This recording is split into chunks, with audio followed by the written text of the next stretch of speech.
Morning order எடுத்து அன்னைக்கு ஈவினிங்கே டிஸ்பேச் பண்ண ஆர்டர் பற்றி தான் இந்த வீடியோவில் பார்க்க போகிறோம். பார்த்தீங்கன்னா அவங்களோட ஆனிவர்சரிக்கு ஜஸ்ட் 2 days தான் இருக்குது. அதுக்குள்ளே பார்த்தீங்கன்னா 50 reasons why I love you பாட்டிலும், அதுக்கப்புறம் பார்த்தீங்கன்னா கஸ்டமைஸ்டு ஃபோட்டோ ஆனிவர்சரி கார்டும் கேட்டிருந்தாங்க.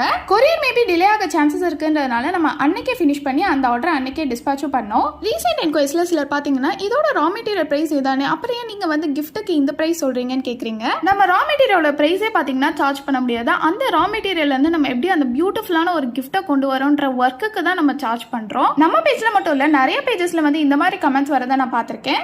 எந்த ஒரு ஹேண்ட்மேட் ப்ராடக்ட் நீங்க பர்ச்சேஸ் பண்றீங்கனாலும் அதுக்கு பின்னாடி அவங்க அவ்வளோ ஹார்ட் ஒர்க் பண்ணிருப்பாங்க, அவ்வளோ ஹவர்ஸ் உட்காந்து அந்த ஒர்க் பண்ணிருப்பாங்க.